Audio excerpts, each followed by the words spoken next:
বলছেন যে তস্মিন অনন্যতা তদ্বিরোধেষু উদাসীনতা চ। মানে সেই ভক্তিতে অন্যান্য সমস্ত কিছুই নিবৃত্ত হয়ে যায়, থাকে শুধুমাত্র অনন্যতা বা ঈশ্বরে একান্ত একান্ত ভক্তি, একান্ত ভালোবাসা। ভক্তি লাভের যা বিরোধী সেই সব বিষয়ের প্রতি উপেক্ষা। ভক্তির এই তদ্বিরোধীষু উদাসীনতা।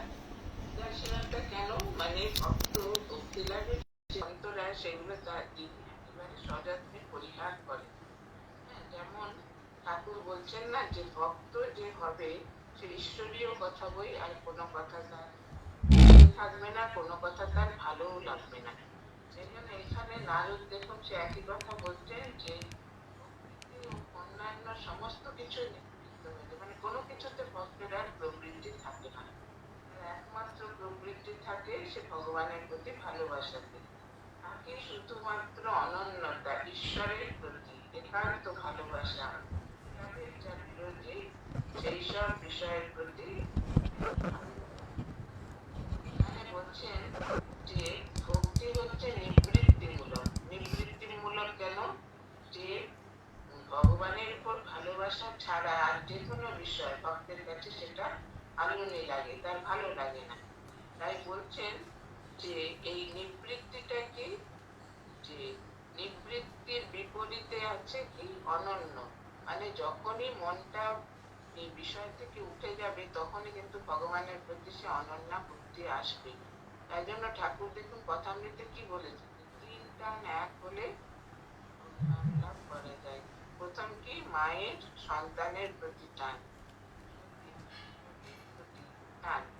আর হচ্ছে বিষয়ের প্রতি টান। এই তিনটে টানই কিন্তু খুব তীব্র।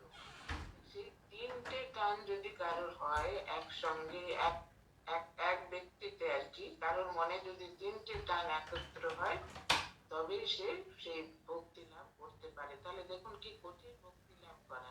আমরা ভাবি যে ভক্তি লাভ করা খুব সহজ, তা কিন্তু নয়। ভক্তি লাভ করা খুবই কঠিন। মানে মনকে একেবারে শুদ্ধ পবিত্র করতে হবে, সমস্ত বিষয় থেকে মনকে উপরত করতে হবে, আর ঈশ্বরের প্রতি একান্ত ভালোবাসা।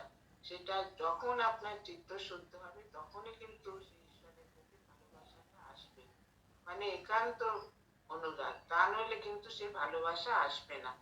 তাই বলছেন ঈশ্বর ব্যতিরিক্ত অন্য কোনো বৃত্তি যখন চিত্তে উপস্থিত হবে তখন সেটা ভক্তির বাধা সৃষ্টি করবে, ভক্তির পথে বাধা সৃষ্টি করবে, তাই মনটাকে বিক্ষিপ্ত করে দেবে।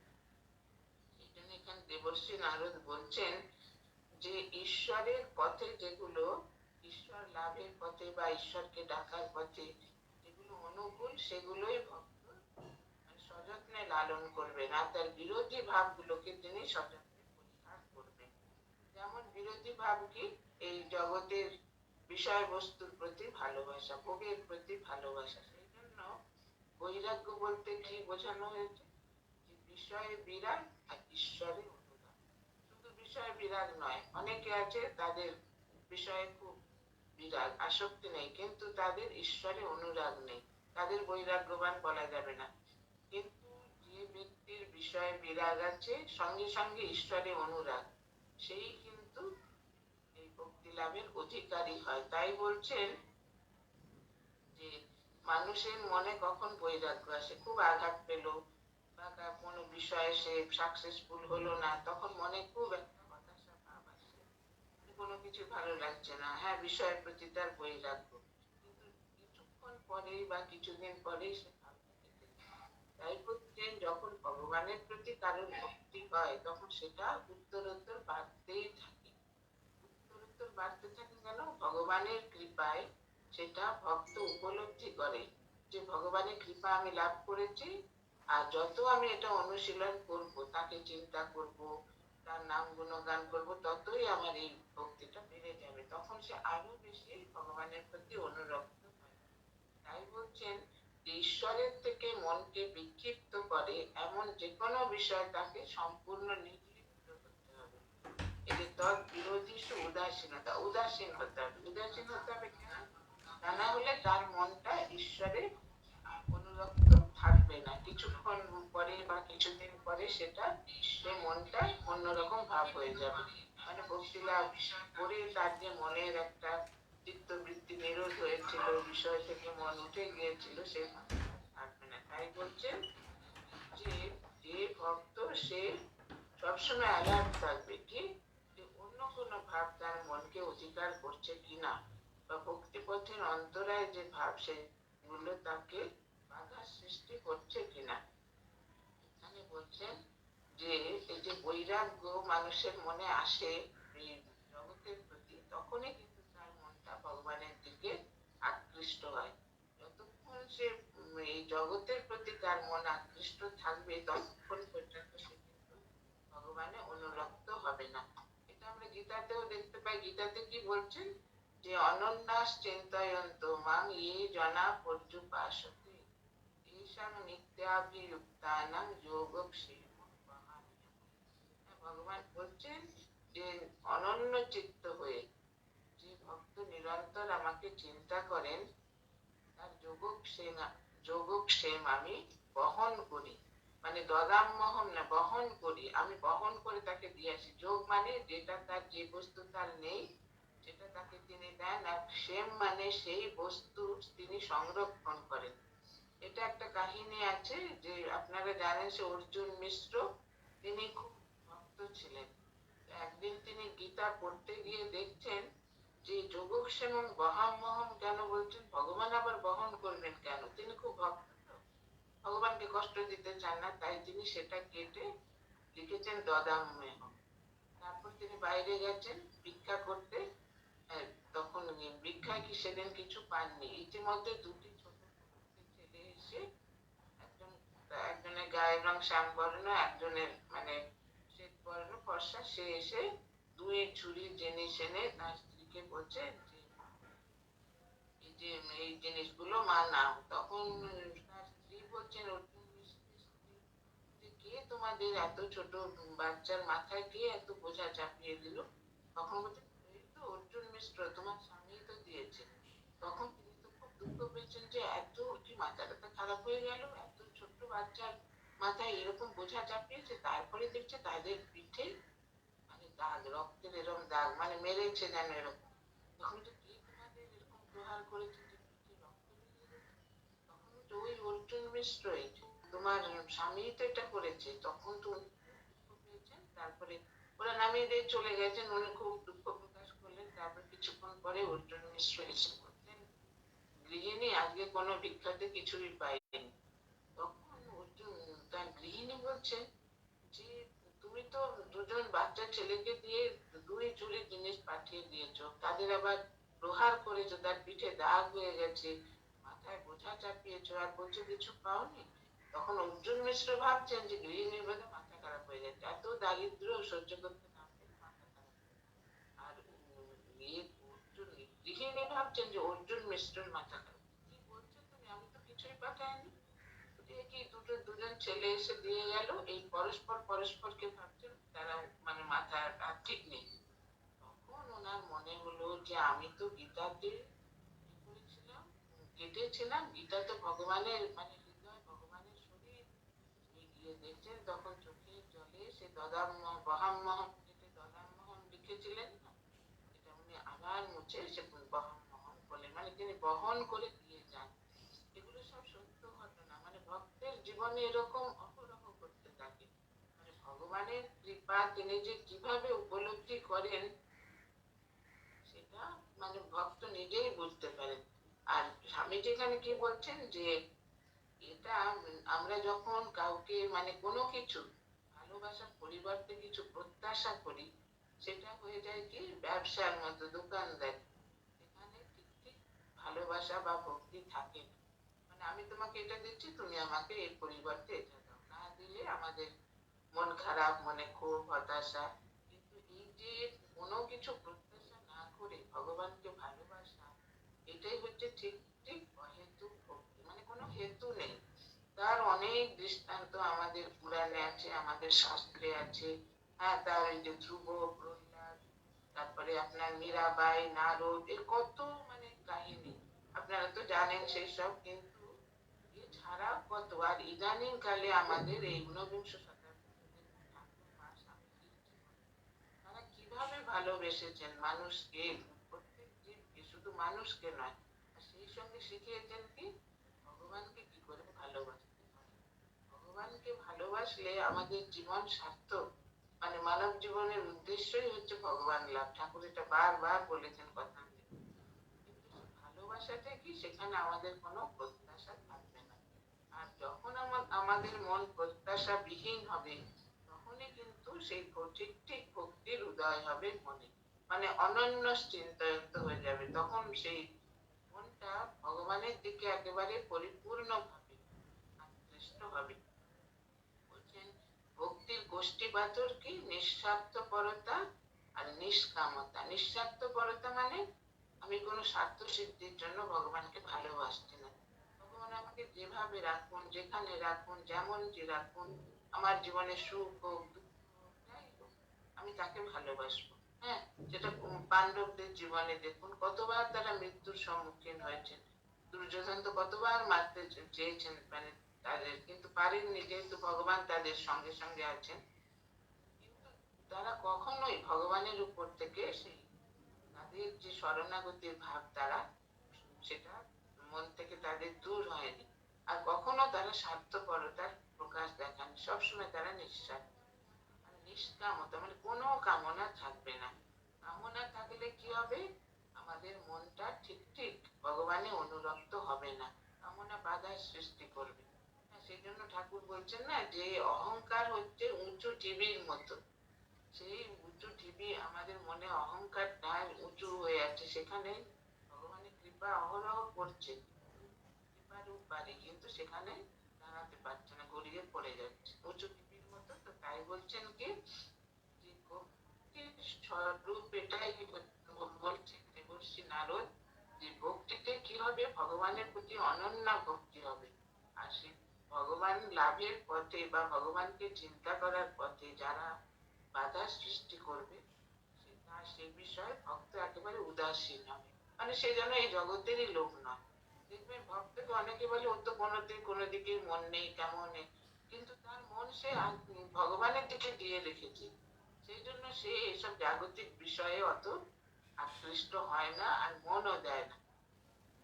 তাই বলছেন, সেই যে নিরোধ বলছেন দেবর্ষি, এটার অর্থ হলো কি, সবকিছু ভগবত চিন্তা ছাড়া সব চিন্তার পরিহার, মানে পরিত্যাগ, শুদ্ধ ভগবানের চিন্তাই করা, মানে একেবারে মন প্রাণ দিয়ে আন্তরিক ভাবে।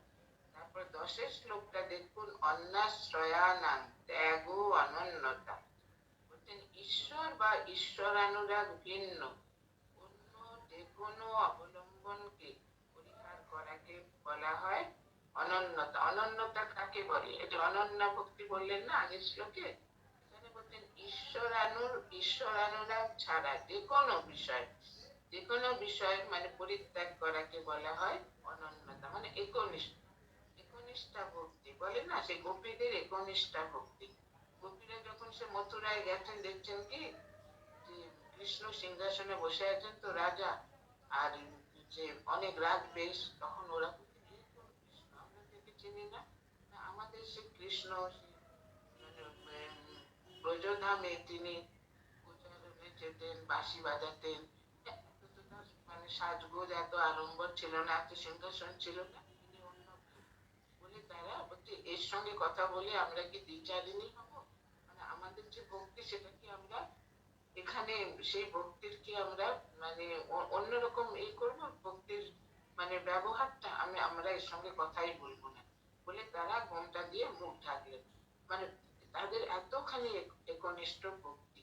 তাই বলছেন যে যখন একবার মহাবীর গেছেন বৈকুণ্ঠে, তখন নারায়ণ বলছেন যে মহাবীর আসছেন, মহাবীর আমি নারায়ণ, আমি রামচন্দ্র হয়ে বসছি, তুমি সীতা হয়ে বসো। তিনি লক্ষ্মী দেবীকে বলছেন, কেন? বলছেন রামচন্দ্র সীতা দেবীকে না দেখলে অনুমানে হবে না, শান্তি হবে না মনে। তাই দেখুন আপনারা রাম নাম করেন, তো সেখানে কি আছে, যে শ্রীনাথে জানকী নাথে অভেদ পরমাত্মা। মহাবীর বলছেন যে আমি জানি যিনি শ্রীনাথ তিনিই জানকীনাথ, তথাপি মম সর্বস্ব রাম ও কমল লোচন।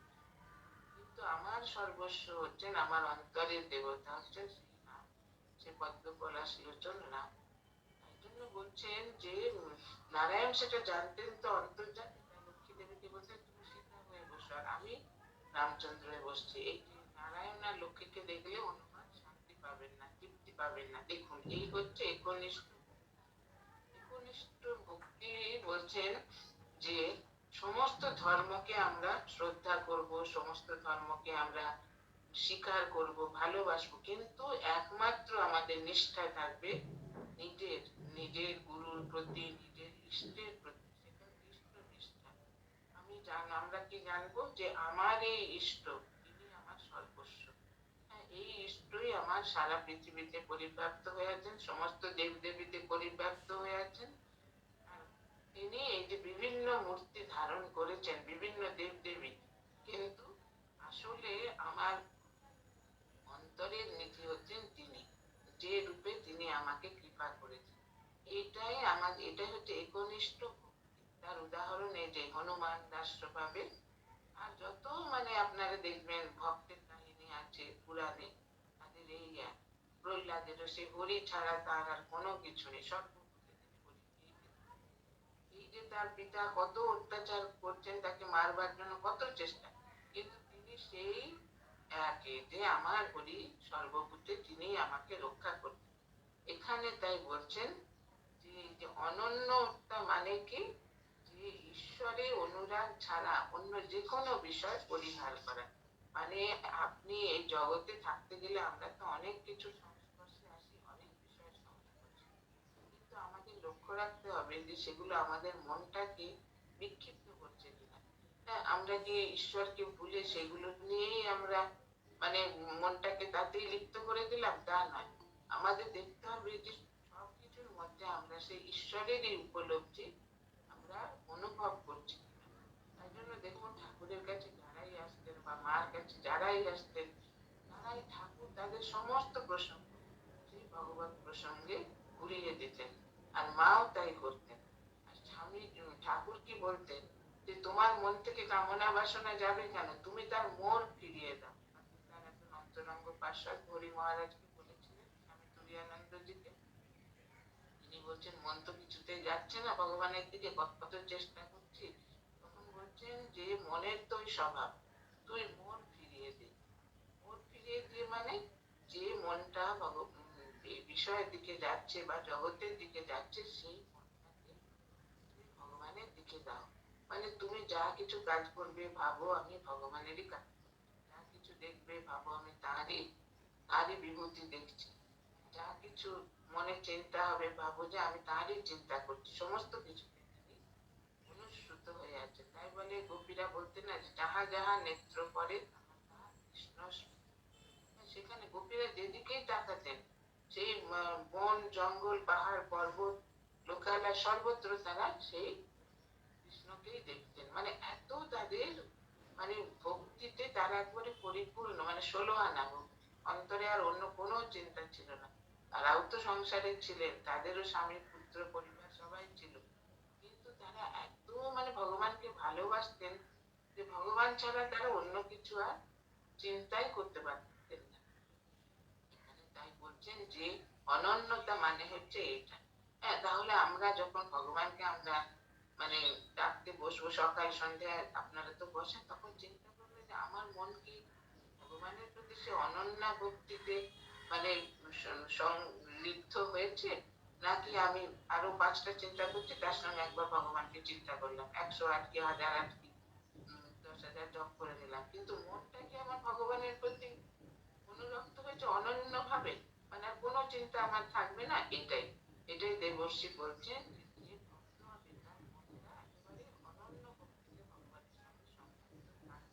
যেমন তার নিজের ছিল, তিনি সে বিনা বাজিয়ে স্বর্গ মর্ত পাতাল ত্রিভুবন ঘুরছেন, কিন্তু সারাক্ষণ সে নারায়ণের নাম গুণগান, হরির নাম গুণগান করছে।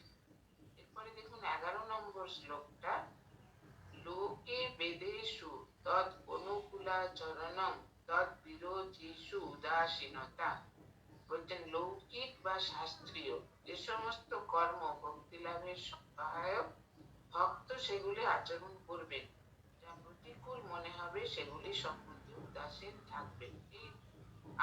এই 9 নম্বর শ্লোকেরই মধ্যে সেটা আরেকটু ব্যাখ্যা করে বলছেন কি লৌকিক মানে সংসারে থাকতে গেলে আমরা যেসব আচরণ করি, অনেক কর্ম তো মানুষকে করতে হয়, সেগুলো লৌকিক। আর বৈদিক মানে বেদে যেগুলো যাগযজ্ঞ ইত্যাদির কথা, পূজা অর্চনার কথা বলা হয়েছে, তাই বলতে লৌকিক বা শাস্ত্রীয় যে সমস্ত কর্ম ভক্তি লাভের সহায়ক, মানে সেইগুলো করে মনটা যদি তার মানে মনে যদি ভক্তির উদ্রেক হয় সেইগুলোই ভক্ত অনুশীলন করবে। আর যেগুলো প্রতিকূল মনে হবে সেগুলি সম্বন্ধে উদাসীন থাকবে। তাহলে দেখুন একই কথা নারদ কত ভাবে বলছেন। তার মানে কি, কেন এরকম বলছেন? হ্যাঁ, ঠাকুর হৃদয় একবার ঠাকুরকে বলেছেন যে মামা তুমি একই কথা বারবার বলো না, একবারে বলে দিলে তো বারবার বারবার না বললে সে মনে সেই জন্য ঠাকুর বলতেন মানব জীবনের উদ্দেশ্য ভগবান না। হ্যাঁ, এখানেও দেখুন সেই নারদ একই কথা কিরকম মানে শ্লোকের পর শ্লোকে সেটা ব্যাখ্যা করছেন কি, যে লৌকিক কর্ম শাস্ত্রীয় কর্ম যে সমস্ত কর্ম ভক্তি লাভের সহায়ক ভক্ত সেগুলি আচরণ করবেন। আর যেগুলো ভক্তি লাভের সহায়ক নয়, মানে যেটা তার মনে হবে যে আমার মনটা এতে বিক্ষিপ্ত হচ্ছে, আমি তো ভগবানে মন রাখতে পারছি না, প্রতিকূলতা যেগুলো আনে মনে হবে সেগুলি সম্বন্ধে উদাসীন। উদাসীন বলছেন কেন? মানে আপনি যদি মানে মানুষের সঙ্গে থাকতে গেলে আমাদের অনেক কিছু সংসারে মেনে নিতে হয়, আমরা পছন্দ করি বা না করি, কিন্তু আপনি যদি উদাসীন থাকেন, কোনো মতামত প্রকাশ না করেন, তাহলে আপনাকে কেউ ভুল বুঝবে না। কিন্তু আপনি যদি মতামত প্রকাশ করেন যে আমার এটা ভালো লাগছে না, আমি এখন অন্য করবো, মানে বই পড়বো কি জব করবো, তাহলে তারা আপনাকে ভুল বুঝবে, ও আমরা একটা কিছু বলছি বা করতে সে শুনলো না, এত তার সময় চলে গেছে এইভাবে। সেজন্য বলছেন উদাসীন, কোনো কিছু না বলে কোনো মন্তব্য না করে, শুনেও শুনছেন না এরকম বলছেন, সেইগুলো ভক্ত উদাসীন ভাবে গ্রহণ করবে। মানে সংসারে তাকে থাকতে হবে সমস্ত প্রতিকূলতার মধ্যে। হ্যাঁ, সংসারে তো প্রতিকূলতার সীমা নেই, অন্ত নেই, কিন্তু মনটাকে রাখতে হবে ভগবানের দিকে। এই যে কি কঠিন ব্যাপার! হ্যাঁ, এটা মানে সব থেকে কঠিন এটা। সংসারে ঠাকুর বলছে না, কাজলের ঘরে থাকলে কালি লাগবেই, বিষয়ের মধ্যে থাকলে বিষয় চিন্তা আপনাকে শুনতে হবেই। বিষয়ের মানে চারিদিকে বিষয়ের আলোচনা, সেখানে আপনি মনকে কি করে তুলবেন? তখন আপনি এগুলো মনে করবেন যে নারদ তো বলেছেন যে যেগুলো ভক্তি লাভের সহায়ক সেইগুলো মানে মন দিতে, আর বাকিগুলো উদাসীন থাকতে। সেটা আমি এটা শুনবো না, আমার শোনার তো কোনো দরকার নেই, আমি শুনছি, কিন্তু তাদের বুঝতে দেবেন না যে আপনি শুনছেন না, কিন্তু আপনি মনে সেগুলো গ্রহণ করবেন। এক কান দিয়ে শুনবেন আর এক কান দিয়ে চলে চলে যাবে সেগুলো, মনে গ্রহণ করবেন। মনে যেই গ্রহণ করবেন সেগুলো মনের মধ্যে রিয়াকশন করতে থাকবে। প্রত্যেকটা চিন্তা আমাদের মনের মধ্যে তরঙ্গ তোলে, সেইগুলো মানে থেকে যায়। সেগুলো এই জন্মে তো যদি কার্যকরী না হয়, পরে জন্মে সেটা হবে। এগুলোকে প্রারব্ধ বলে। সেই জন্য নারদ এখানে বলছেন যে লৌকিক বা শাস্ত্রীয় যে সমস্ত কর্ম ভক্তি লাভের সহায়ক ভক্ত সেগুলো অনুশীলন করবেন সযত্নে, কিন্তু বাকি যেগুলো প্রতিকূল অনুকূল নয়, ভক্তি লাভের প্রতিকূল যেগুলো, সেগুলো সম্বন্ধে তিনি উদাসীন থাকবেন। দেখুন পরিত্যাগ বলছেন না, কারণ কি, পরিত্যাগ করলে আপনি সংসারে থাকতে পারবেন না। সবাই আপনাকে এত মানে আপনার সমালোচনা করবে, এত আপনাকে যন্ত্রণা দেবে যে আপনার অতিষ্ঠ হয়ে উঠবেন। সেই জন্য আপনাকে উদাসীন থাকতে বলছে, যেন কিছুই হয়নি, যেন শুনছি হ্যাঁ, কিন্তু কোনো রিয়াকশন করবেন না। এখানে এইটাই দেবর্ষি নারদ বলছেন, মানে ভক্তকে কিভাবে তার মনটাকে তৈরি করতে হবে। তিনি বলছেন যে আমাদের মনটাকে শুদ্ধ, চিত্তটাকে শুদ্ধ, সব ধর্মেই বলে, দেখুন সে হিন্দু মানে খ্রিস্টান, তারপরে মুসলমান মুসলিম ধর্ম, বৌদ্ধ ধর্ম, সবকিছু থেকে যে মনটাকে আগে তুমি শুদ্ধ করো, যদি তুমি ভগবানকে ডাকতে চাও বা ভগবানকে লাভ করতে চাও। আর আমাদের হিন্দু শাস্ত্র পতঞ্জলি বলছেন যোগ নারদ মানে আমাদের মনে অনেক কিছু চিন্তা, অনেক কিছু ভাবনা, শুধু এই জন্মের না, কত কোটি কোটি জন্ম আমরা পেরিয়ে এসেছি, এইগুলো আমাদের মনের মধ্যে তরঙ্গ তোলে। এই যে মানুষ স্বপ্ন দেখে না, বলে সাবকনসিয়াস মাইন্ডে সেগুলো থাকে, সেগুলো যখন আপনি ঘুমিয়ে পড়েন, মানে পুরো ঘুম না, মানে অর্ধেক ঘুম অর্ধেক জাগরণ, তখনই মানুষ স্বপ্ন দেখে।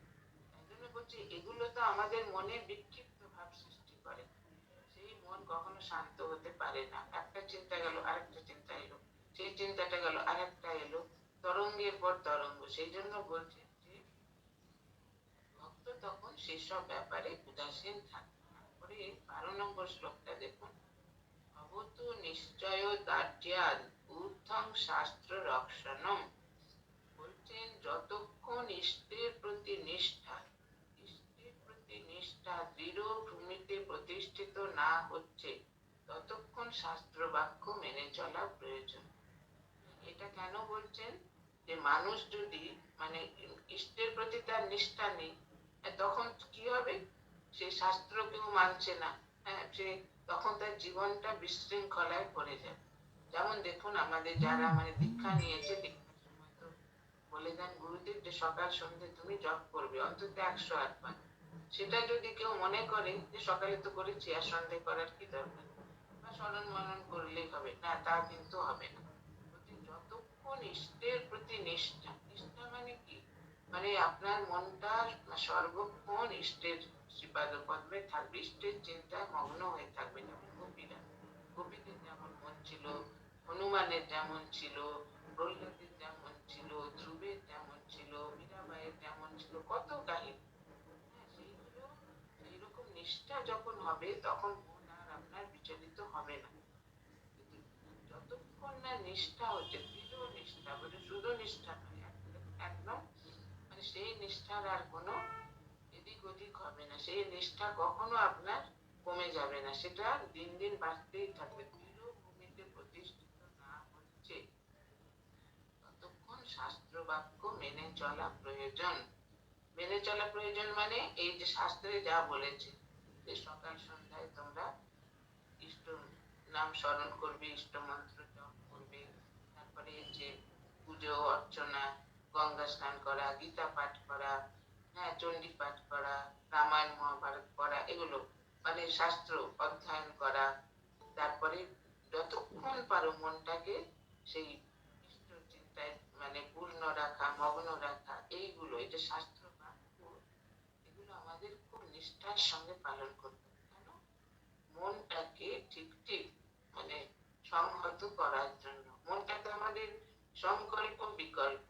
আপনারা যে ঘড়ির পেন্ডুলাম দুলছে তো, একবার মন বলছে এটা করো, আবার পরামর্শ করছে না এটা করো না, সংকল্প বিকল্প। কিন্তু যখন আপনার মনটা মানে একদম দৃঢ় হয়ে যাবে, মনই আপনার গুরু হয়ে যাবে। মন বলবে না তুমি এটা এখন করো না, এটাই এখন মানে যেটা করার সেটাই আপনাকে মানে সঠিক আপনাকে পথের নির্দেশ দেবে।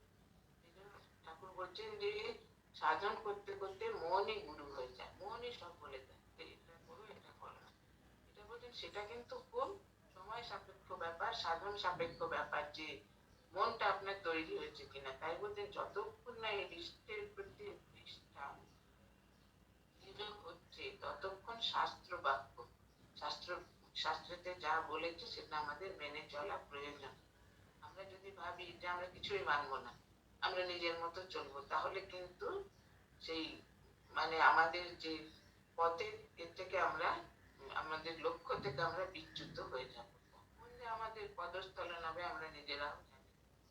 সেই জন্য এখানে কত সন্তর্পণে এটা বলছেন, এই অধ্যাত্ম জীবন হচ্ছে খুঁড়ের ধারের উপর চলা, পুরুষ ধারা নিশিতা দূরত্ব, দুর্গম পথস্তৎ কবয় বদন্তি। এই যে আধ্যাত্মিক জীবন, স্পিরিচুয়াল লাইফ, এটা খুব খুব কঠিন। যেমন খুব আনন্দের, তেমনি খুবই কঠিন।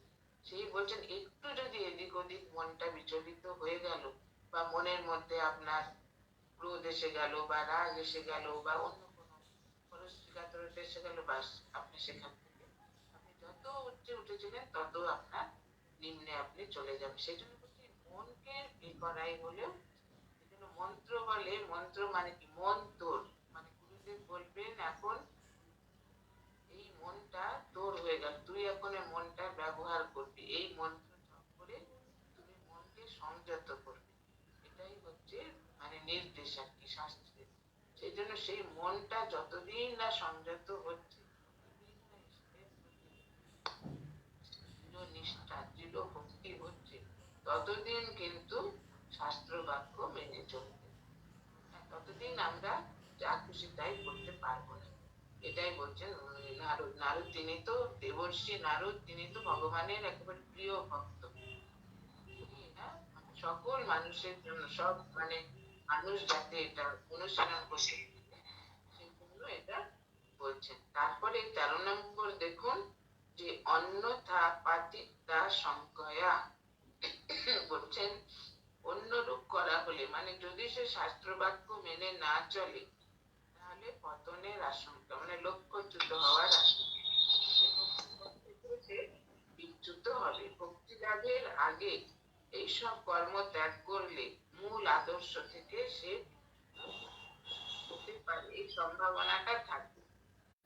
এখানে কি বলছেন যে এই যে ভগবানকে ডাকতে গেলে তার প্রতি অনন্য ভক্তি রাখতে হবে, আর ঈশ্বর ব্যতীত যে কোনো বিষয়ে ত্যাগ তাকে সাধনার জন্য যে কোনো প্রচেষ্টা থেকে বিরত। বলছেন ঈশ্বর ভিন্ন অন্য কোনো বস্তুর গ্রহণ না করা, সেটাই হচ্ছে এই ভক্তি। ভক্তির যে সূত্র নির্দেশ করছেন।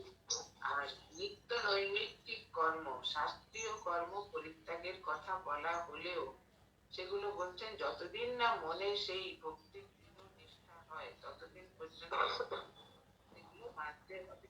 তা নইলে কিন্তু সেই লক্ষ্য থেকে সে বিচ্যুত হয়ে যাবে, লক্ষ্য ভ্রষ্ট হয়ে যাবে। বলছেন আমাদের বেদে অনেক কিছু তো বলা হচ্ছে যে এই যজ্ঞ করো তুমি স্বর্গ লাভ করবে, এই যজ্ঞ করো পুত্র লাভ করবে, এই যজ্ঞ করো তুমি অর্থ লাভ করবে, এরকম তো আছে। কিন্তু বলছেন যে এইগুলো হচ্ছে নিষ্কাম ভাবে আমরা যদি করি, সেখানে কিন্তু কোনো কামনা বাসনা থাকবে না, সেখানে শুধু হচ্ছে ভগবানকে ভালোবাসা। এইটাই এখানে নারদ বলছেন, এই যে উদাসীনতা পাতিতার সংখ্যা মানে পতিত হবার এ আছে, এটা নিজে তো সে ভক্ত চূড়ামণি, তাই তিনি বলছেন যে ভক্তি পথে কত রকমের বিঘ্ন সৃষ্টি হয়, সেটাই বলছেন। এখানে গীতাতেও আমরা দেখি যে ভগবান কি বলছেন যে নহি কষ্টিত ক্ষণমপি জাতু তিষ্ঠতি,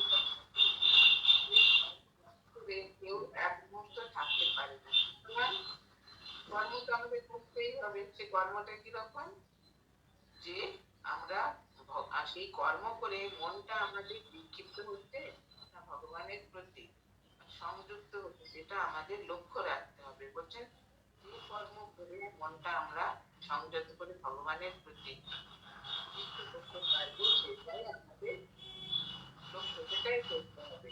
তারপর দেখুন 14 নম্বর শ্লোকটা, লোক যাবদেহ ভোজনাদি ব্যাপার শরীর ধারণা বোঝি, যতদিন না দৃঢ় ভক্তি লাভ হয় ততদিন পর্যন্ত লোকবিধি অনুযায়ী কর্ম করে যেতে হবে।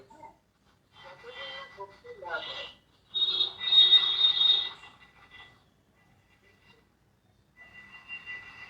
যতদিন না দৃঢ় ভক্তি লাভ হয় ততদিন পর্যন্ত লোকবিধি অনুযায়ী কর্ম করে যেতে হবে। কিন্তু দেহ রক্ষণার্থ যে ভোজনাদি কর্ম, সেগুলি যতদিন এই শরীর থাকবে ততদিন পর্যন্ত করতে হবে। বলছে যতদিন আপনার মনে দৃঢ় ভক্তি না হবে, ততদিন আপনাকে এই যে লোকাচার দেশাচার এগুলো পালন করতে হবে। দেখুন আমাদের 12 মাসে 13 পার্বণ, আপনি যদি বলেন আমি এগুলো করবো না, সেটা কিন্তু হবে না। সমাজে থাকতে গেলে আপনাকে সেগুলো সব অনুশীলন করতে হবে। কিন্তু বলছেন দেহ রক্ষণার্থ যে ভোজনাদি কর্ম, সেগুলি যতদিন শরীর থাকবে ততদিন পর্যন্ত করতে হবে। তাহলে যে লোকাচার দেশাচার এগুলো যতদিন না আপনার ভক্তি লাভ হয় ততদিন সেগুলো করতে হবে। এই ভক্তি লাভ হয়ে গেল, তখন আর আপনার সেই দেশাচার লোকাচার পালন করতে হবে না। সেটা কি বলছেন যে যখন একবার হরি যে একবার নাম বলতে চোখে অশ্রু দেখা দেয়, প্রেমাশ্রু, তখন আর তোমার জপ তপ করার দরকার। তার মানে কি, তখন তোমার মনটা ভগবানে একেবারে নিবিষ্ট হয়ে, তখন তুমি এই দেশাচার লোকাচার পালন না করলেও তোমার কোনো ক্ষতি হবে না। হ্যাঁ, কিন্তু যত এই শরীর যতদিন থাকবে তোমাকে ততদিন ভোজন আদি কর্ম, যদি ভক্ত ভাবেন আমি খাবো না, আমি একদম না খেয়ে জপ ধ্যান করবো, তা কিন্তু হবে না। কত প্র্যাকটিক্যাল কথা বলছেন দেখুন। যে দেহ রক্ষণার্থ যে ভোজন আদি করো, ভোজন শুধু ভোজন নয়, তার বিশ্রাম নিদ্রা সবই সবই করতে হবে। শরীর তার পরিষ্কার স্নান টান করা সমস্ত, যতদিন এই শরীর থাকবে ততদিন পর্যন্ত সেগুলো করতে হবে। তখন আপনি আপনার ভাবলে চলবে না যে আমি শুধু বসে বসে ভগবানের নাম করবো 24 ঘন্টা, আমি আর এগুলো কিছু করবো না, স্নান করবো না, খাবো না, ঘুমাবো না। তাহলে কি হবে, শরীর আপনার সেটা পারমিট করবে না, শরীর আপনার ভেঙে পড়বে। সেই জন্য এইটা এখানে আর বিশ্লেষণ করে বলে দিচ্ছেন যে যতদিন আপনার দৃঢ় ভক্তি লাভ না হয় ততদিন পর্যন্ত আপনাকে এই লোকাচার দেশাচার এগুলো পালন করতে হবে। যখন আপনার দৃঢ় ভক্তি লাভ হলো ভগবানের প্রতি, তখন আপনার এই দেশাচার লোকাচার আর পালন করতে হবে।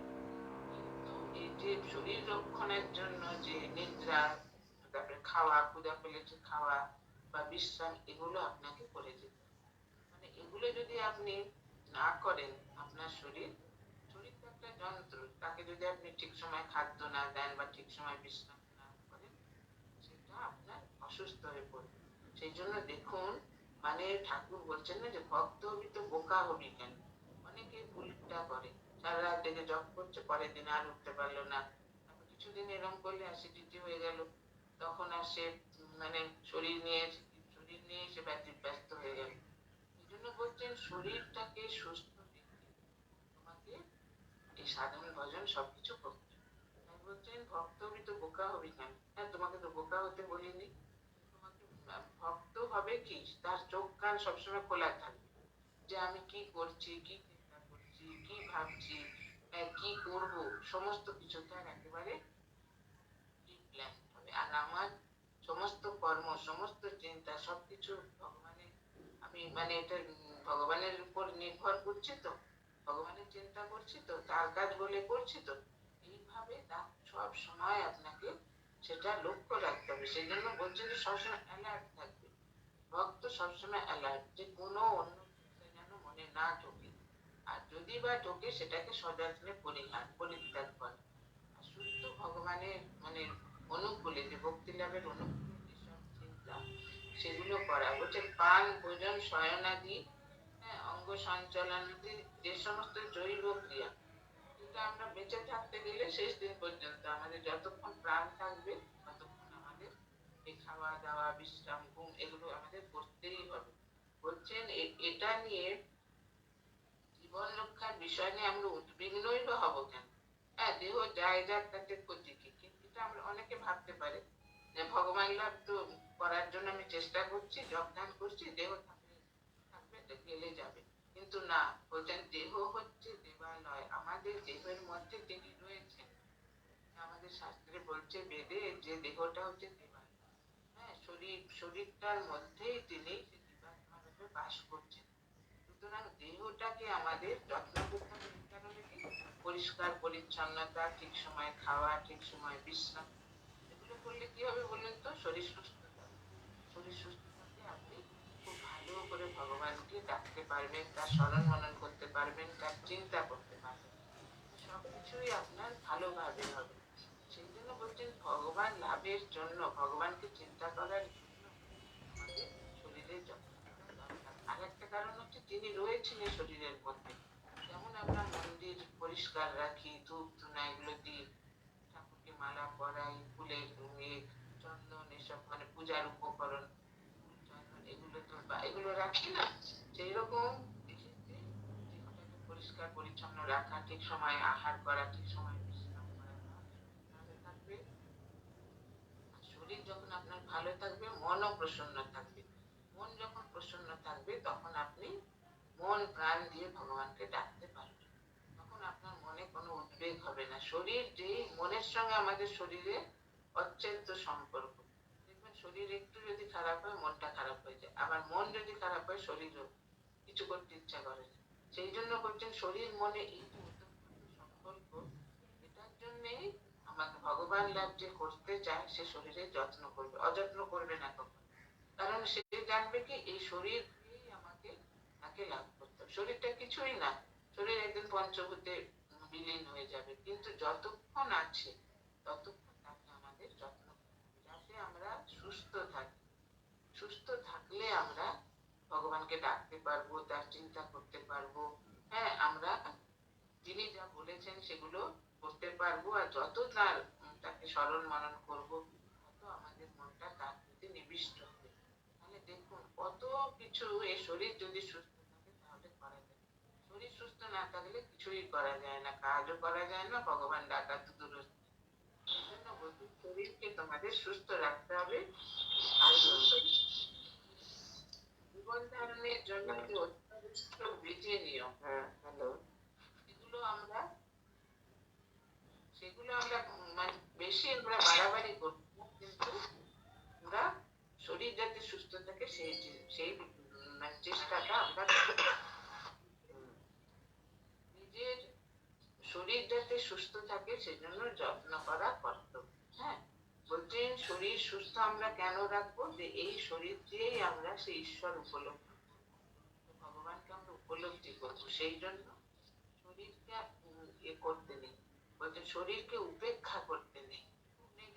খেলাম খেলাম না খেলাম না খেলাম, ঘুমালাম ঘুমালাম না না, ঠিক সময় একটা রাখতে হয়, নির্দিষ্ট সময় খাওয়া, তাহলে দেখুন শরীর সুস্থ থাকবে। শরীর সুস্থ থাকলে ভগবানকে মন প্রাণ দিয়ে ডাকতে পারবেন। বলছেন তল লক্ষণানি বাচ্চন্তে নানা মত ভেদাত।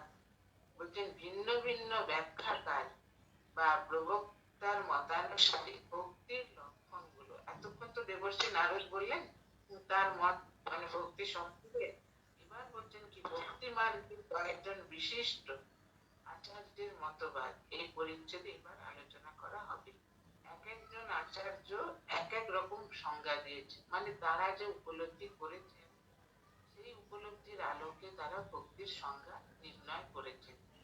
এক একজন আচার্য যেমন পরাশর, গর্গ, এরা সব ব্যাসদেব, এদের সব ভক্তির সংজ্ঞা আলাদা আলাদা। বলছেন একদিক দিয়ে দেখতে গেলে কি সব ভক্তির সংজ্ঞায় কিন্তু তার মানে উদ্দেশ্যটা কিন্তু ঠিক, বিভিন্ন ভাবে তারা বর্ণনা করেছেন বিভিন্ন দৃষ্টিকোণ থেকে, কিন্তু আসল সকলেরই উদ্দেশ্য হচ্ছে মনটাকে একেবারে শুদ্ধ পবিত্র করে মনে অন্য কোনো চিন্তা না রেখে ভগবানের চিন্তায় মনকে একেবারে 16 আনা পূর্ণ করা। আর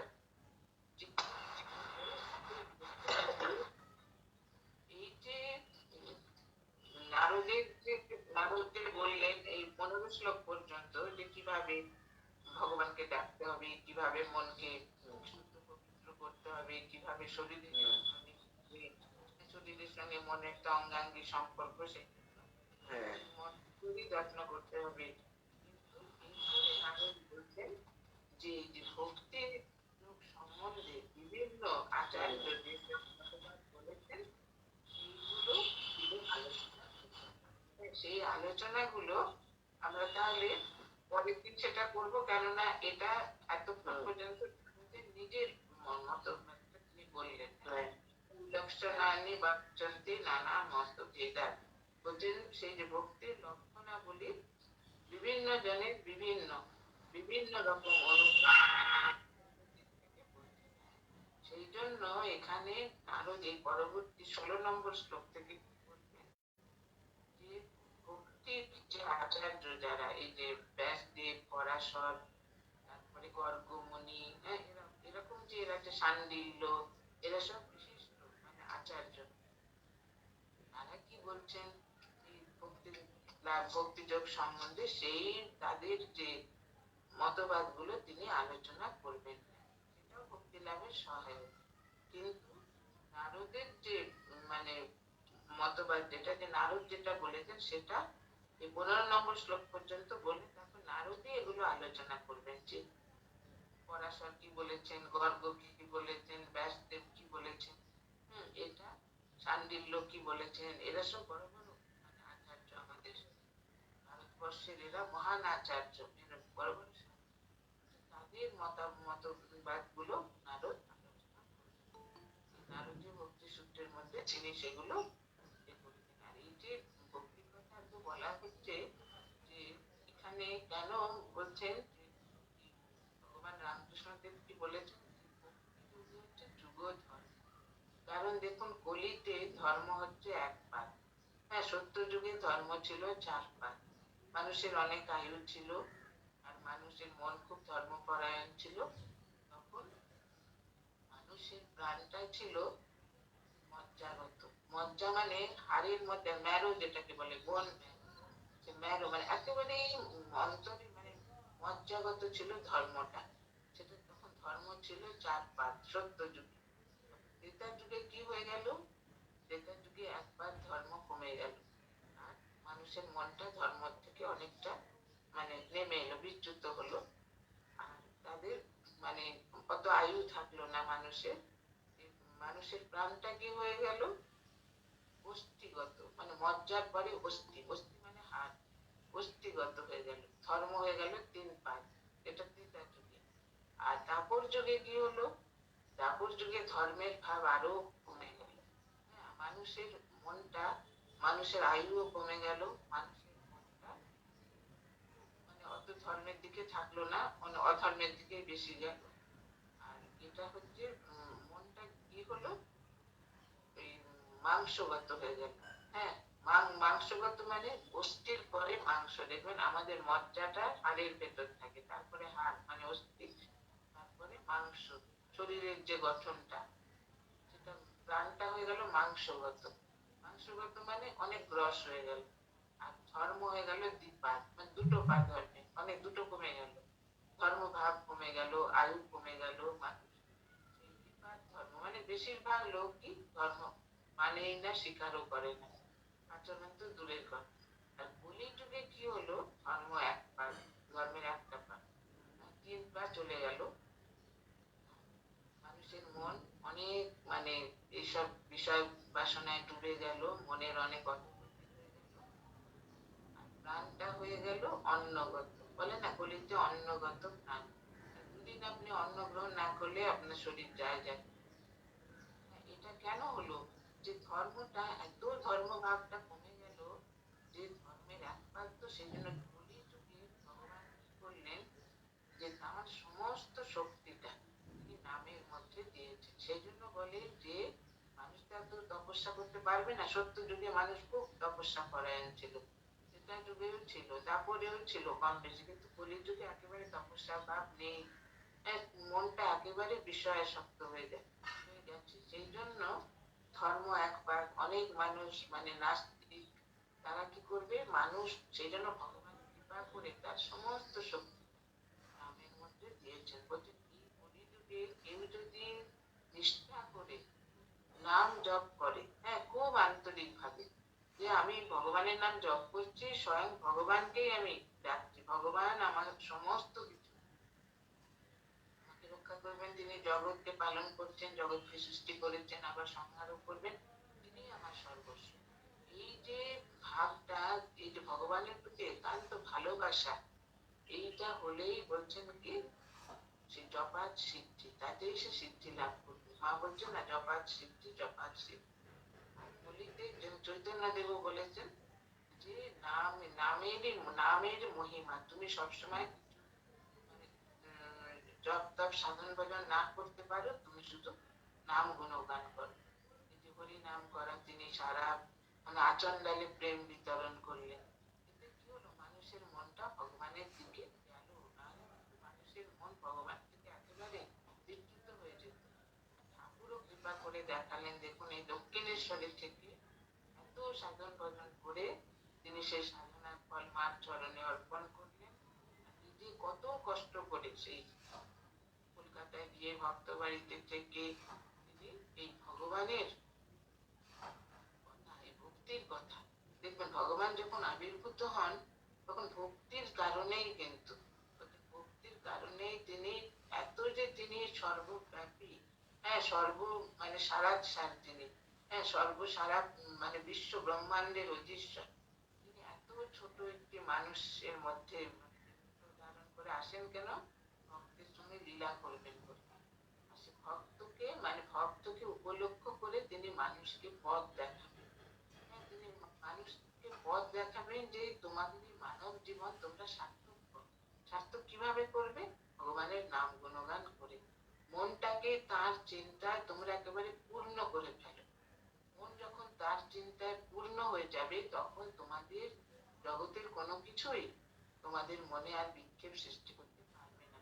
আর তোমরা একেবারে তার কৃপা মানে ভালোভাবে উপলব্ধি করতে পারবে। ঠাকুর বলছেন না কৃপা বাতাস তো হয়েছে, তুই পাল তুলে দে না। পাল তোলাটা খুব কঠিন, মানে আমরা তো গঙ্গার তীরে থাকি, আমাদের মঠ দেখেছি পাল যখন তোলে না সে 8-10 জন লোক বিরাট বড় কাপড়টাকে সে বাঁধবে, হাওয়ার এতে অনেক সময় ছিঁড়ে যায়, কিন্তু একবার যদি পালটা সে তুলতে পারে আর তাকে দাঁড় বাইতে হয় না। দাঁড় বা আপনারা জানেন তো খুবই স্রোতের বিপরীতে দাঁড় এ করা খুব শক্তির প্রয়োজন হয়। সে একটা বড় লাঠির মধ্যে দিয়ে জলটাকে সরিয়ে দেয়। পাল যদি কেউ তুলতে পারে নৌকায় সে আর দাঁড় বাইতে হয় না। সেরকম আমরাও যদি আমাদের মনের পালটা যদি তুলতে পারি ভগবানের ভগবানের নামে ভগবানের জন্য, তাহলে কি হবে? আমাদের আর দাঁড় বাইতে হবে না। দাঁড় বা মানে সাধন ভজন এটা করো ওটা করো বা মন বিক্ষিপ্ত হয়ে যাচ্ছে, সেগুলো আর কোনো কিছু আমাদের বাধা সৃষ্টি করতে পারবে না। কোনো প্রতিকূলতা আমাদের আর অন্তরায় হবে না। আমাদের মন একেবারে স্বচ্ছ হয়ে যাবে, নির্মল জলের মতো, সেখানে ভগবানের প্রতিবিম্ব। আর তিনি তো বলেইছেন যে আমার দিকে যে 1 পা এগিয়ে আসবে তার দিকে 10 পা এগিয়ে যাও। আমরা যদি একটু চেষ্টা করি, একটু যদি তার কাছে আন্তরিক প্রার্থনা করি যে প্রভু আমাকে কৃপা করে আমার মনটাকে তুমি তোমার দিকে নাও। হ্যাঁ, তুমি তো এত কৃপা করেছো, মানব জন্ম দিয়েছো, মুক্তি দিয়েছো, সদ্গুরুর কৃপা দিয়েছো। এখন বৈষ্ণব শাস্ত্রে আছে না যে গুরু গুরু কৃষ্ণ বৈষ্ণব তিনের দয়া হলো, একের দয়া বিনে জীব ছাড়ি। গুরু কৃষ্ণ বৈষ্ণব মানে সদ্গুরু কৃপা করলে একের দয়া মানে মনের দয়া আর হলো না, একের দয়া বিনে জীব ছাড়ি। মানে জীবের একেবারে সর্বনাশ হয়ে গেল, তার মন আর কিছুতেই ভগবানকে ডাকতে চায় না। মানে পৃথিবীতে এত প্রলোভন, এত চারিদিকে সমাহার যে মন সেই দিকেই ছুটে যায় আমাদের ইন্দ্রিয়। কিন্তু আমরা যদি একটু অ্যালার্ট হই, একটু সচেতন যে মনটাকে আমি সেদিকে যেতে দেব না, হ্যাঁ আমি ভগবানকেই জানবো আমার সর্বস্ব, আমার জীবনের সারাংশ, তাহলে কি হবে বলুন তো? কিন্তু বারবার চেষ্টা করবেন যে মনটা চলে যাচ্ছে, ছুটে আপনি তাকে ধরে এনে ইষ্টপাদ পদ্মে রাখছেন বা তার নাম জপ করছেন খুব নিবিড়। আমরা তো পবিত্র অধিকারী, আমরা অনেক তপস্যা আমাদের সম্ভব নয়, আমাদের সেরকম অধিকারী নয়।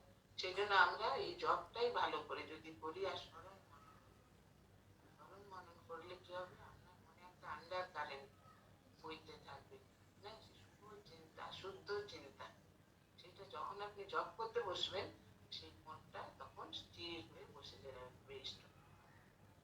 না নইলে কিন্তু মন কিছুতেই বসতে চাইবে না।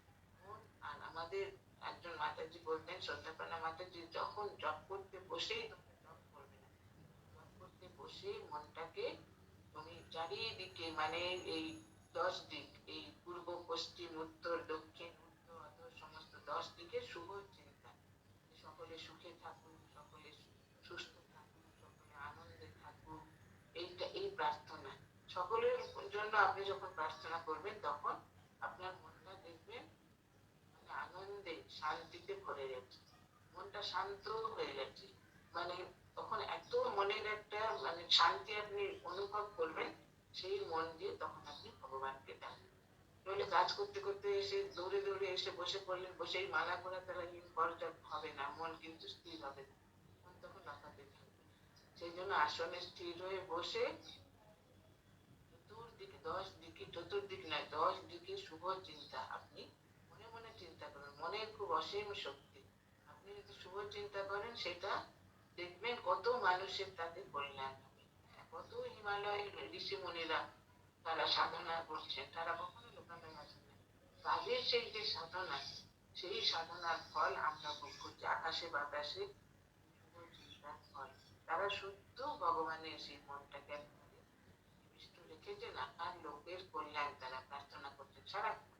তাহলে দেখুন, এই যে শুভ চিন্তা, এর ফল কিন্তু সুদূর প্রসারী। শুভ চিন্তার ফল দেখবেন কত মানে যুগ যুগ পরে সেটা কাজ করবে। আর আপনি যদি এরকম প্রতিদিন মানে প্র্যাকটিস করেন, আপনার মনটা মানে কোনো অশুভ চিন্তা করতে পারবে না। মনটা আপনার একেবারে সে শুভ চিন্তা পূর্ণ হয়ে যাবে। হ্যাঁ, তখন বলে না, ঠাকুর বলছে মন হচ্ছে চোখা ঘরের কাপড়, যে রঙে তুমি ছোপাবে সেই। তখন একবার শান্তি, মানে আপনার মনে শান্তি একদম পূর্ণ হয়ে যাবে। সেই শান্তিতে আপনি জপ করুন, সেটাও আপনার খুব আন্তরিক হবে। ধ্যান করুন, সেটাও আন্তরিক হবে। স্মরণ মনন করুন, সেটাও আন্তরিক হবে। যখন কাজ করবেন, সেটাও আন্তরিক হবে যে আমি তারই কাজ করছি, তারই সংসারে আমি আছি, তিনি আমাকে সংসারে রেখেছেন তারই সংসারে, আর আমি তারই কাজ করছি। এই যে চিন্তা, এটা আমাদের মানে আমাদের মনেরও উন্নতি। আমাদের মন যখন আপনার উন্নত হবে, তখন আপনার শরীরও ভালো থাকবে। এটা স্বামী বিজ্ঞানানন্দজি বলেছিলেন, আমরা যদি স্মরণ মনন অভ্যাস করি বা ইষ্টমন্ত্র চিন্তা করি, তাহলে কি হবে, আমাদের ব্লাডটা পিউরিফাই হয়ে যাবে। ব্লাড যদি পিউরিফাই হয়, রোগ ব্যাধি হবেই না, কম হবে। যোগীরা কোনো সেই পাহাড়ে পর্বতে তারা খালি গায়ে শীত গ্রীষ্ম বর্ষা তাদের তো রোগ ব্যাধি হয় না। কেন? তাদের মনটা দেহের থেকে তারা অনেক ঊর্ধ্বে তুলে মনটা দিয়েছেন, মনটা একেবারে সেই ভগবানের চিন্তায় একেবারে বিভোর। সেরকম তাদের একেবারে সমস্ত শুদ্ধ পবিত্র হয়ে যায়। এই জন্য আমরা যদি আমরা এতটাই করতে পারবো না, কিন্তু বারবার যদি চেষ্টা করি, নিশ্চয়ই আমরা সাকসেসফুল। 10 বার ব্যর্থ হলে একবার তো সার্থক হবো। ব্রহ্মানন্দজি বলেছিলেন, যখন বিশুদ্ধানন্দ ওনার নাম ছিল জিতেন, দেখ জিতেন, সবসময় স্মরণ মনন করবি, জানিস, আমিও করি, তুইও করবি। এই যে স্মরণ মনন করা, এটা একটা মানে আন্তরিক সাধনা। দেখবেন আপনাকে গঙ্গা জল নিতে হবে না, আসর নিতে হবে না, কোথাও নির্জন জায়গা খুঁজতে হবে না, আপনি যা কাজ করছেন যেখানে থেকে আপনি স্মরণ মনন করুন। তাহলে কি হবে, বারবার চেষ্টা করতে করতে করতে করতে আপনার মনটা কাজের মধ্যেও সেই ঈশ্বর চিন্তায় ডুবে থাকবে। তখন আর অন্য কোনো চিন্তা আপনার মনকে ডিস্টার্ব করবে না। সেই জন্য এগুলো আমরা দেখুন, আমাদের যে ক্ষুদ্র আধার, এগুলো যদি আমরা একটু একটু প্র্যাকটিস করি, যদি চেষ্টা করি, যত বলে গেছেন মহাপুরুষরা, তারা তো মহাত্মা, তারা তো সাধারণ মানুষ নন। তাহলে আমরা একটু সেটা চেষ্টা করি না? হ্যাঁ, দিনান্তে 10 বারও আমরা চেষ্টা করি, 10 বার চেষ্টা করলে একবারও তো আমাদের সাকসেসফুল হব। মনে আমরা রাখতে পারবো ভগবানকে। আর সবাই আপনারা সদ্গুরুর কৃপা লাভ করেছেন, সুতরাং অমূল্য সম্পদ আপনারা লাভ করেছেন। এটা জানবেন যে ভগবান কৃপা করে সদ্গুরুর মাধ্যমে আপনাদের সেই অমূল্য সম্পদ দান করেছেন। হ্যাঁ, আমরা তাকে ডাকি না ডাকি, তার কিন্তু কোনো সীমা নেই। তিনি সকলকে সেই কৃপা বিতরণ করেই যাচ্ছেন। কৃপা বাতাস তো মানে বইছে। আমরা যদি একটু সচেতন হই, একটু অ্যালার্ট হই যে হ্যাঁ, আমি আমার মনটাকে অন্য চিন্তায় পূর্ণ রাখবো না, ব্যতিব্যস্ত করবো না, এই ভগবানের চিন্তা আমি যতটা পারি চেষ্টা করবো সেটা করতে। ভগবানের চিন্তা সব থেকে এটাই তো শ্রেষ্ঠ চিন্তা, ঈশ্বর চিন্তা, ইষ্ট চিন্তা। সেই চিন্তা যদি আমরা করতে পারি, তাহলে দেখবেন যে আমাদের জীবন একেবারে মধুময় হয়ে গেছে। জীবনে কি তা বলে সমস্যা আসবে না? আসবে। পাণ্ডবদের সঙ্গে শ্রীকৃষ্ণ সবসময় থাকতেন, তাদের জীবনে কত মানে বাধা বিপত্তি, কত, কিন্তু কখনো তারা তো ভেঙে পড়েননি। আর আমরা তো সাধারণ মানুষ, আমাদেরও জীবনে কত প্রতিকূলতা, কত কিছু বাধা বিপত্তি আসে, কিন্তু আমরা কখনো ভেঙে পড়ি। হ্যাঁ, বলছেন যে ভগবান যার সহায়, ভগবান যার হাত ধরেছেন, ঠাকুর বলছেন না যে বাবা যদি ছেলের হাত ধরে সে ছেলে কখনো পড়ে না। ছেলে যদি বাবার হাত ধরে সে কিন্তু পড়ে যাবে, সে কখনো পা স্লিপ করে বা অন্য মানুষকে পড়ে যাবে। আবার একটা বিখ্যাত উদাহরণ দিয়েছেন কি, যে ভক্ত কেমন হবে, ভক্তের দুটো দুটো ভক্তি, একটা হচ্ছে বিড়ালের ছানা, একটা হচ্ছে বানরের ছানা। বানরের ছানায় দেখবেন মাকে এরকম জড়িয়ে ধরে মুখের কাছে, যে বানর যখন এক গাছ থেকে আরেক গাছে লাফ দিচ্ছে, তার সেই ছানাটা পড়ে যেতে পারে তার কাছ থেকে, হ্যাঁ, কিন্তু নিজে মাকে ধরেছে। কিন্তু বিড়াল কি করে, বিড়াল মিউ মিউ করে ডাকছে, আর তার মা যেখানে থাকে ফলে সে হয়তো হাতটা তুলে রেখেছে বা তুলে হয়তো ভালো জায়গায় রাখবে, সে সেই ডাক শুনে এসে যায়। ঠাকুর বলছেন আমার বিড়ালের ছানার স্বভাব। আমরাও যেন সে ঠাকুরের দৃষ্টান্ত অনুসরণ করে বিড়ালের ছানার মতো হতে, যেখানেই যখন থাকি না কেন, যা কিছু করি না কেন, আমরা যেন মনে প্রাণে ঠাকুর মাকে যেন স্মরণ করতে পারি। হ্যাঁ, আর আমরা যেন সর্বদা তাদেরই মুখ চেয়ে থাকি, সবসময় যেন সে বিড়ালের মতো তাদেরই প্রার্থনা করতে পারি। সে বিড়াল যেমন এসে তার ছানাকে মুখে করে নিরাপদ জায়গায় নিয়ে যায়, তিনিও আমাদের এই জগৎ কোলাহলপূর্ণ দ্বন্দ্বপূর্ণ জায়গা, এই দ্বন্দ্বপূর্ণ জায়গায় তিনি আমাদের নিঃদ্বন্দ্বে রাখবেন, আমাদের হাত ধরে, হাত তো ধরেই আছেন, আমরা সেটা উপলব্ধি করতে পারি। সুতরাং আমরা যেন মনে প্রাণে, হ্যাঁ, এই নারদীয় ভক্তি সূত্র পড়ে এবং ভগবানের চিন্তা করে উনি যে এতগুলো শ্লোক বললেন, এগুলো মানে অনামাত্র চিন্তা করে আমরা যেন ভগবানের ভাবে, ভগবত ভাবে যেন আমাদের এই পড়া যেন সার্থক হয়, এই তার সমস্ত সূত্রে আমরা গ্রহণ করতে পারি। আজকে ঠাকুর মা স্বামীজি এবং দেবর্ষী নারদের শ্রীপাদ পদ্মে শতকোটি প্রণাম। তারা আমাদের মনে এই শুভ বুদ্ধি জাগ্রত করুন, যাতে করে আমরা মনে প্রাণে ভক্ত হতে পারি এবং আন্তরিক ভক্তি সহকারে যেন ভগবানকে ডাকতে পারি, তাকে যেন ভালোবাসতে পারি। আজকে এই শুভ দিনে তাদের শ্রীপাদ পদ্মে আমাদের